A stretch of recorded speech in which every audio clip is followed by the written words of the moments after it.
Prior to the possible auction of this quite outstanding collection of paintings from the golden age of English landscape art, which I have worked on and assembled over the last 30 years and gathered together a huge amount of evidence which supports their authenticity to John Constable, I would have to relate the difficulties, to put it very mildly, I have had with the Constable specialists, the appointees by the London art establishment, on the supposed authenticity of Constable's works. As Professor Martin Kemp said recently, who is a professor at Oxford University, the lawlessness in so much of attributing important works is really quite serious. And that is exactly what I found with regard to this collection. There are 5 different Constable specialists, and I'm afraid over this 30-year period I have found, to my great sorrow and cost, that they are simply, in modern political parlance, not fit for purpose. From there, the sad pantomime leads me to the 2 principal London auctioneers, to whom I submitted this detailed commentary which presented all the huge amount of evidence which supported the works, technical, compositional, stylistic, and in the case of the landscapes, topographically. And I'm afraid the commentary was treated amazingly like Banquo's ghost. It simply did not exist, which is really quite incredible. I was driven then to get in touch with my local MP, who then contacted the then Labour Minister for Culture. They both put my very strong criticisms, to put it very mildly, of my treatment by the person at the Tate, who was then the Constable specialist, who had treated the whole commentary appallingly and said, unbelievably, grotesquely, that these works have no relation to Constable's works. When I wrote back through the MP and the ministers to say, well, how does she explain that on just 7 of the paintings, 20 different connoisseurs, independent, impartial connoisseurs, had all immediately seen a resemblance to Constable's works? Answer, there was none. A thunderous silence. And that really sums up the whole pantomime of Constable, the lawlessness of Constable's supposed expertise. I'd now like to present just some of the pictures. Obviously there are long stories to be told on each painting, but on this particular one it's certainly undoubtedly of John Bagot Pearson, and it's one of Constable's very earliest portraits after he left the Royal Academy. So many people, experts, even John Constable's great-great-grandson, Richard Constable, when he saw a reproduction, said, you must pursue it. He immediately saw that it certainly could be by John Constable. And it is a brilliant standing portrait, as can be appreciated. There were so many other connoisseurs who also supported it. Lionel Lambourne at the Victorian Albert, Charles Rhine, immediately when he saw a reproduction, thought it was a genuine Constable. But there are so many. It's a long story, and of course there are stories on each one. This is the first landscape in the collection and one of the most brilliant. It's clearly a plein air sketch, one of his very earliest, about 1810. And the extraordinary thing about the painting is that two Suffolk mill experts have confirmed that the windmill shown in the painting was Brantham Mill, which was owned by Constable's father, and in which John Constable himself worked as a youth. The mill was demolished in 1825. Now, who, before 1825, to anybody who has any appreciation of Constable's works, could be a candidate for the work? There are none. And really, that closes the argument. It's really puts the matter to rest.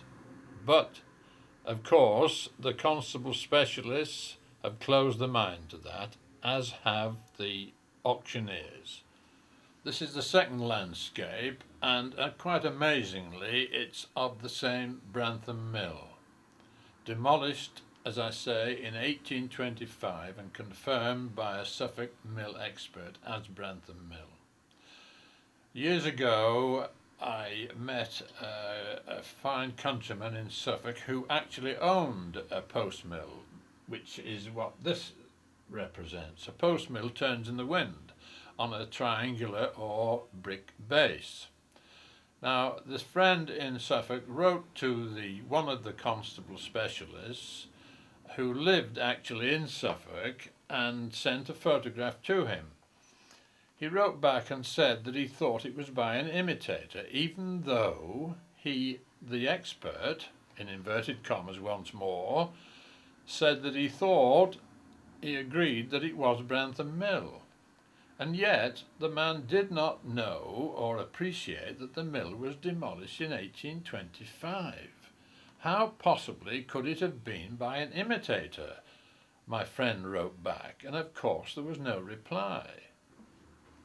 This is clearly another painting of a windmill, again a post mill. And this is what was called the black mill, to differentiate it between the white mill, which also stood behind Constable's boyhood home at East Bergholt. Between the windmill and Constable's home is open land and still remains so. The windmill was actually demolished sometime before 1816.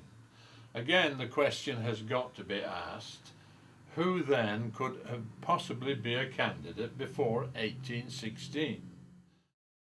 Although in rather too elaborate and not a period frame, this particular landscape is really, in my view, possibly the very finest landscape to have been discovered in the last 50 years. It really is a superb work. It really needs no words to describe it, with those magnificent summer clouds, the full trees, the shade, the whole atmosphere has been captured absolutely brilliantly. And it is a very early painting, as one can appreciate when one sees it in fact and examines the canvas and the stretcher. It is definitely pre-1820. It's, I would say, 1816.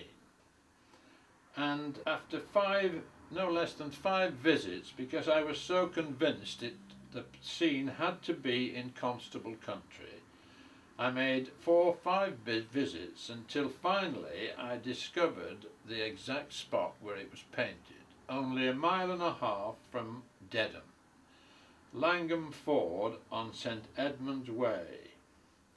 And that was really a eureka moment, because the question has to be asked once more, who, if not by Constable, who else could possibly have painted such a magnificent scene? This is a tiny work, as can be appreciated, and it's in a frame which is really not wholly suitable for it, being much later, but the picture itself is an absolute diamond, an absolute gem. And once again it's in a place identified in Constable country. It portrays Flatford Cottage and bridge. Of course the bridge has been slightly altered to make it fit into such a small painting, but undoubtedly the cottage with its thatched roof and thatched lean-to, and even showing the well in the garden, which can be seen in other drawings by Constable. One interesting aspect about it, apart from the brilliance of the picture, is the appearance of the little lady in a red shawl and black bonnet, which can be seen in this painting and in the following one. Quite amazingly, in 7 other paintings by Constable, the same lady in the red shawl and black bonnet appears, as it was noted that so often Constable wished to put in a flash of red in his paintings, as he did on the harness of horses. This again is quite a small work. It's on paper laid onto canvas, and it relates very strongly to a painting which is in the Mellon collection in America of, I'm sure, the same, showing the same tree but from the other side of the fence. When this painting was shown to the person at the Tate, she actually scribbled on a brief commentary submitted to her with an arrow pointing towards the fence under the line of trees, questioning what she actually asked, is this doing in this setting? The woman asked why a fence was in a rural setting under a line of trees. One really holds one's hands up in amazement. I mean, what did the woman actually think a fence did in the country? When I pointed out to her that in the Mellon collection, the painting which relates very much to this one, as I say, from the other side of the fence, this painting, which also of course shows a fence under a line of trees, I wrote and said, would she write to the curator at the Mellon collection and ask the same, I'm sorry to say, idiotic question. Once again, we've got an example of the expertise, the competence of the appointees of the art establishment.